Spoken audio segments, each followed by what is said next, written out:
Hey guys, and welcome back to another Leagues 4 update video. I hope you've all been absolutely brilliant. We have a pretty good one coming out for you today. Today is November the 5th, and we're going to be coming across all the updates that Jagex has released on their advent calendar. So, starting off, we've had a relic revealed, which is called Trickster. Now, what Trickster will do for you, it is automatically re-pickpocketing your target. So click that and just forget about it. Obviously, you're going to be full on either items or coin pouches. So across with that, Jagex has given us a nice little quality of life part where your loot from pickpocketing is noted and doubled. So that's excellent for things like if you're going into Mauritania for Via Watches, if you're going Tyrwin for the elves, all those those auxiliary drops, they're going to be noted for you along with those really big ones like your crystal and your blood shard. Those will be noted and doubled. And so yeah, that's going to be absolutely brilliant. Along with that, your coin pouch is multiplied by 3, so that's 28 times 3, and I'm bad at math, so I'll just put that over there. Thanks, future me. So we're going to be given more coin pouches, so once your coin pouches are full, obviously you're going to have to open them, you're going to have to click again, but it's semi-AFK. This relic seems to be, getting in the spirit of, click and forget, a bit of flashbacks to Duke, but not as bad. So anyway, moving forward, you'll also be getting Sage's Grievances. Now this is going to grant you agility XP that scales with your agility level while you're running around Gillinor. Something like this is in RuneScape 3, but I forget the item's name, but essentially it does the exact same thing. It's an item. As you run around, you get experience. It's great because nobody really likes training agility in RuneScape, myself included, and I don't think this is going to necessarily negate all of your agility requirements, or your agility training requirements, purely because if you think of things like Sepulchre, right? Like that's going to be ridiculous amounts of XP, especially when you're in the later brackets, your times 12s, your times 16s even. You're going to be getting well over 1 mil, 2 mil maybe experience, depending on what else they release along with it. So I don't know if the agility portion of this is that needed. It'll obviously be nice early game, but I wonder how well it's going to scale. Anyway, moving forward, we also have box traps. This is going to lure creatures farther, and that's going to be excellent for catching chinchompers. And we do have a little bit more news on chinchompers down the road, which I think a lot of you are going to be really happy to hear. As well as loot from box traps is doubled, so you're going to be getting 2 chinchompers for the 1. Brilliant update, this one. Impling jars cannot break. I am an absolute fan of this. Nobody likes getting impling jars. It is the worst thing you can do in the game. Now you just get them. They work. A+. Love that. Everybody loves that. It's excellent. Another update for this one is that you can burn 9 logs simultaneously. So this is going to place 1 at your feet and 8 more around you. And this is going to be, great for training fire making, obviously. Also really good for just putting piles of ash everywhere and annoying everyone else around you. Grand Exchange, completely fill it up. We're going to have ash everywhere. Okay, I don't know if this is going to be a great way to train fire making. Obviously, it will be good if you don't have Korend and you don't have Wintertot. But, I think about this sort of a thing and I wonder, are we still going to get our production master relics? Are we still going to be, processing inventories of things? Are we still going to be getting it, when we mine ore, is it still going to be processed? I hope that they're not, chopping down the little parts and doing things. We'll have to just wait and see how we go forward, but I'm a little bit cautious about that one. And you cannot fail actions for thieving, agility, hunter, and fire making. Obviously, now, no longer do you need to be concerned about dodgy necklaces, things of that nature, because once you have the level for something, you no longer can fail it. So that's going to speed up your experience tremendously. Forget your multipliers. This in and of itself is brilliant. That no more failing at Ardy Knights, no more failing at guards in the middle of Arak, no more failing at elves, which traditionally have a ridiculously high fail rate. You're just going to succeed every time, and you're only going to have to click once. No more carpal tunnel. This seems to be the anti-carpal tunnel relic of Leagues. Okay, so it is quite good. I personally, looking back on this, I think it's a bit of a bait. I do wonder where this is going to come in onto the tiers. A lot of what's covered in here, it's not super strong. Your impling jar's not breaking, that's great, but that's only if you want to go to Pora Pora. It's very niche use cases.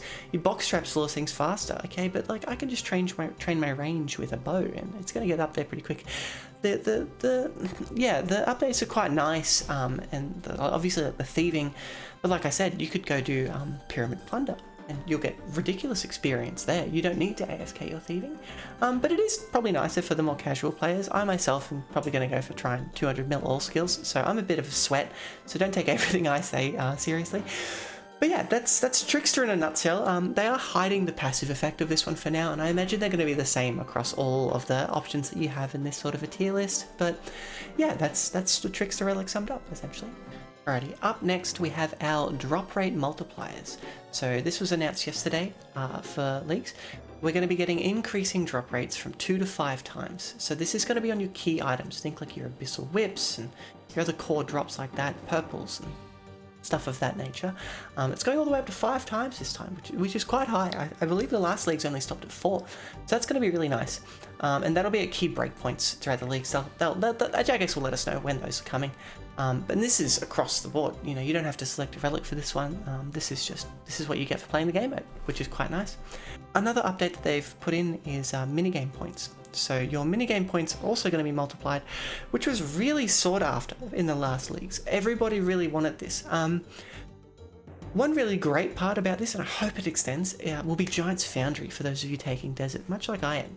Guide coming soon.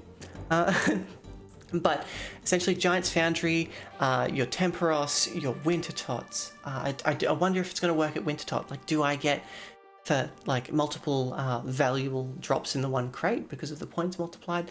That one I'm a bit skeptical on. I don't know if it's going to work like that. But your rewards permits from Temperos, that'll definitely work. Guardians of the Rift, they'll definitely work. It'll all work in conjunction with this. And so that sort of sizes up the desert to be quite good at a lot of things. So you're going to be getting, you know, lots and lots of rewards permits. Your Giant's Foundry, you'll be able to unlock all the molds really quickly. So that'll be really good. Also coming up is our Slayer points will grow from 1 to 5 times. That is excellent. In the last leagues you were able to pick your Slayer task, but you had to do a lot of skipping. And that led to myself and a whole bunch of other degenerates fighting over the spider drops in Lumbridge. So giving us some more Slayer points is probably a really beneficial. Stop a lot of those people needing to go do those skip tasks in between to try and gain those points for your Slayer helm and everything like that. Along with that, we also have Superiors are going to be dropping at faster rates. You know, we're going to go from 200 to 1 in 50.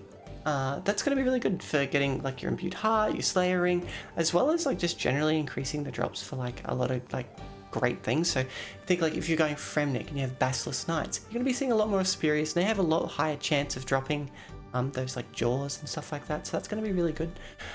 And yeah, that's almost forgot. Best part about this whole thing. Apologies. Clue scrolls are dropping as stackable boxes now. So no longer do you have to read a clue scroll and go, I can't do that right now, and throw it away. We can put them away. We can store them. Probably, most likely, we can bank them. We can forget about them for now. I wonder if when you open the box, much like in Deadman mode, if you have to do that clue scroll and you just have others banked, that's also quite fine. If we can't like fold them away and put them, I don't want to do that right now. That's also good because, you know, once you're out, you're doing a Slayer task, you're doing everything that you need to do, you can collect multiple clue scrolls, even if you are doing one at the same time, and that's just excellent all around. Do your clues, kids. But yeah, that's pretty much all they had for us on day 2. Alrighty, and on to the big ones, the ones that everyone wants to know about, the combat relics.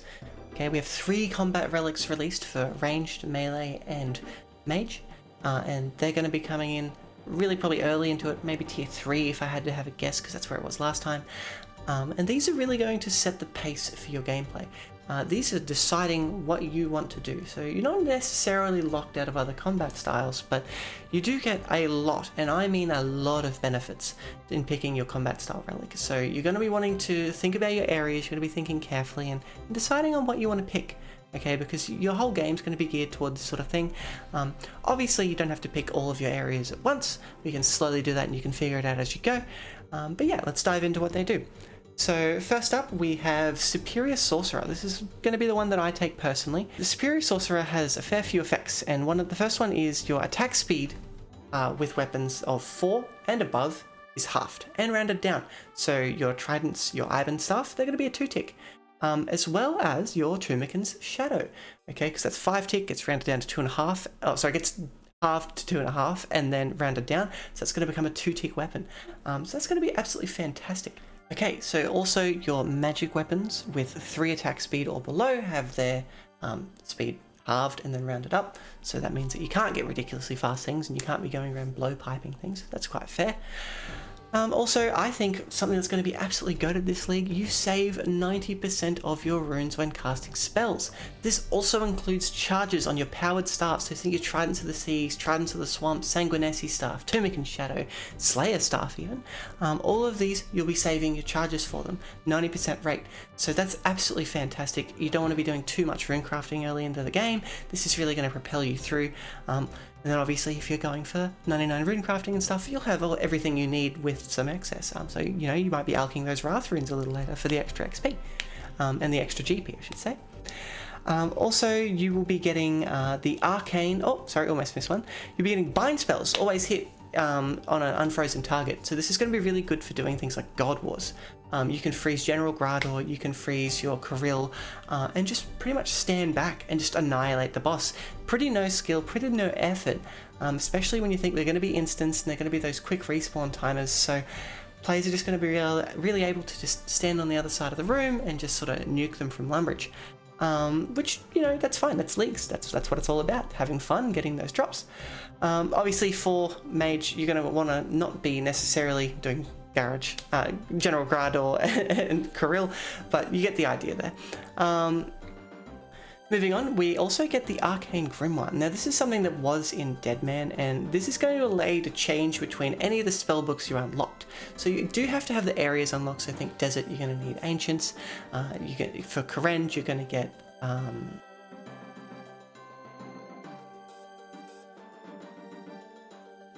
what's the spell book in Korenj called? Arceus. You're gonna get Arceus. And obviously for Lunar Diplomacy, you're going to need to unlock Fremnik. Also, you will acquire a rune pouch, free of charge, no Slayer points needed to get. And your rune pouch will also hold an additional 2 slots. Now that means that if you upgrade it, if you have Desert with your thread, that's going to be upgrading the rune pouch to carrying 2 extra on top of that. So you're going to be having 6, not 5. And yeah, that's going to be quite nice for running around and having all your multitude of spells, especially since you can change your melee book, your mage book at any time. And yeah, that's going to be good because you can swap between thralls. You can go back to Ancients, you can burst things while having thralls up and then quickly hop between the two. Now also something that's going to be absolutely goated is your mage attacks deal an additional 25% splash damage to surrounding targets. Now this is up to 5 targets and it does have to be in multi-areas, so don't get any funny ideas, but this essentially might reduce the requirement for going into Desert. Now you probably want the Tunic and Shadow with the numbers that we've run today, but it opens up a few interesting paths that you could take, because you're not going to need those arcane spells to just, you know, burst things. You're going to have it naturally, albeit not as good, but it's definitely there for getting your levels up. Accuracy is going to get a boost by 175%, which is huge. Your mage accuracy will be absolutely brilliant, so you're going to be, you know, even if those freezes weren't landing every time, you would have probably been landing them anyway. And we're getting a nice 20% damage buff. So think about these damage buffs, they're quite consistent. Your Tunic and Shadow, you're probably going to be hitting around like 80s, maybe even 90 with max setup. So, you know, that on a 2 tick, you're going to be flying through the game. So that's really something to get excited for. Passive effect also blocked out. Moving on to next, we have Brawler's Resolve. Your melee weapons with an attack speed of 4 or higher will have their stat halved and rounded down. So this means that things like your whip is going to be on a 2 tick, and things like the Fang is also going to be on the 2 tick again, much like the Shadow. That's going to be absolutely brilliant. And this relic is, as I'm seeing it, is really geared towards either a Fang or a Scythe. Now that's because coming in a little down the line, we're going to be talking about the crit strike. So with this relic, you have a 10% chance to deal a critical strike on a successful melee hit, dealing double damage. So for the Fang, obviously, when you do a spec, you can hit quite high, you got like 40s, 50s even, so you could hit up to 100 with that. But if you think about the Scythe, right, this is a weapon that has multiple hit splits, which pretty much if you're using it, never hit all 3 at max, and then you can double it. So that could be absolutely ridiculous. You could be hitting well over 100, so that could be really, really fun. However, you will be chewing through charges with it, because obviously it is 2-tick now. You'll also become immune to all status effects, including but not limited to poison, venom, fire breath, so you don't need an anti-fire shield. There is a bit of an exception with roots and stuns, so when Vorkath freezes you while you're doing Vorkath, things like that, you can't just walk away. But it applies in both PvE and PvP. So what this means, if you're going into the wilderness, people are trying to Dragon Bolt you, things like that, obviously it's not going to affect you. People trying to Venom you, that doesn't affect you. You just walk on, keep walking. It's none of your business, it doesn't matter. So it's really quite nice, especially if you think, I do hope, because the only part they've excluded here is for Nightmare, when you get the bugs, they poison you, they deal, I think it's a disease. Hopefully that sort of goes away, no need for Asilium Balm and things like that. That'll be really great.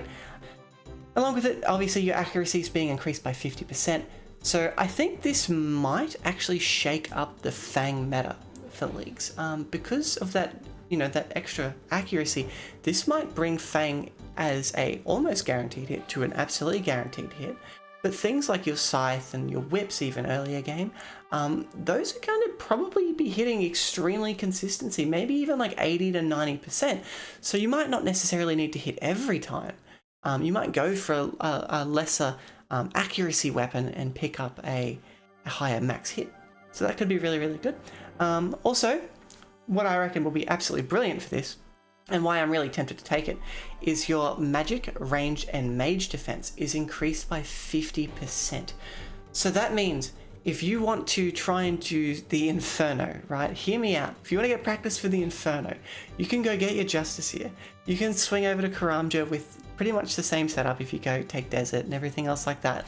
Max gear, come across, and even if you make a mistake, right?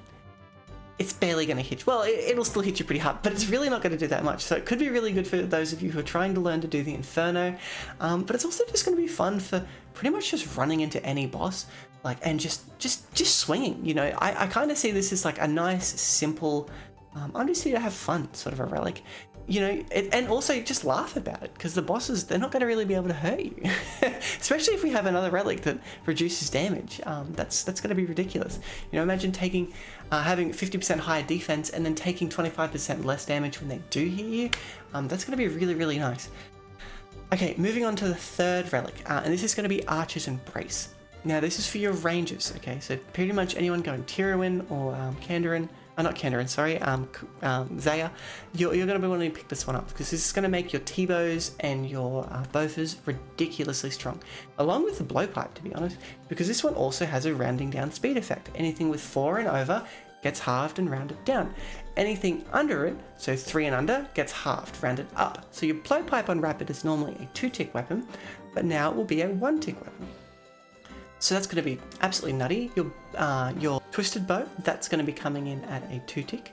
Your Bofa, that's going to be coming in at a 2-tick. So all these weapons are just absolutely brilliant, again, for firing off, along with 90% ammunition saved on range weapons. This effect is also stacking with Avers, so you'll get about 98%. Crystal Bow also works there, and amazingly Chinchompers. So like I was saying earlier with the Chinchompers gathering effect, you're really not going to need too many of these little buggers, okay? So your Chinchompers are going to be saved at a 98% chance, if I'm reading that right with Avers, or it could just be the 90%, still absolutely brilliant. And your Toxic Blowpipe charges, okay? So you're not going to need to get so many scales. We're not going to be stuck at Zolra if you want to get a Toxic Blowpipe. Get 1,000, going to work out to 9,000 or however that math works. But yeah, so that's going to be really, really good. Training your hit points range and defense is going to be really quick with those chins. And along with your enchanted bolts are also going to have a 2 times chance to proc. So if you get the Kandarin's obviously done, that normally takes you from a 10 to an 11%. This would take you to a 24 or 20% chance. But one thing that's really good here, okay, I think the next part of this relic comes in really clutch. You have a 10% chance that your weapon will fire an extra projectile. So this is your crossbows, your normal bows, your ballistas, most thrown weapons. Probably not chins, I think that would be a little ridiculous, but we'll have to see how that plays out. They haven't clarified there. But if that works along with your enchanted bolt procs, if you manage to get like a ZCB, right, and there is a spec reduction, so say it halves your spec, you can come in spec twice for 2 guaranteed hits. What happens if that then procs on that 10%? Is that 2 Ruby Bolt procs off the start, 200 damage, and then can we do that twice, 400 damage? And you know, it just keeps building from there. What if we're lucky? What if the next one procs it? Is it guaranteed to proc the extra bolt that we shoot? And then, you know, you could be looking at dealing over 500 damage really in 6 ticks, which really isn't that long in the game, and just annihilating these major bosses. So that could be really, really good, especially for like last phase Ulm, you know, just dropping the boss last phase in TOA when you're dealing with the wardens. These things give a lot of points, and you might just be able to absolutely fly through these raids if you'd like to. So yeah, that's Archer's Embrace. I think that's also a really good one. I myself personally will be going the major one, but I think all of these come in really, really nicely, and they all fit into the theme of Leagues, which is about having a bit more fun and having a bit of fun with the brokenness of it, but not being too broken that you sort of get lost in the source and it doesn't really feel like anything's too difficult to achieve. But yeah, that'll be about it from me today. Thank you for sticking around. I hope that this has been informative for yourself. And yeah, have a great day. If you haven't already, please subscribe, because we're going to be releasing more content such as this all throughout this whole thing. And we're going to be releasing a guide on what I believe you should be doing day 1. I've put a lot of thought into that. That'll be dropping with some infographics to go along to make it all nice. And yeah, thank you so much and have a great day. Bye.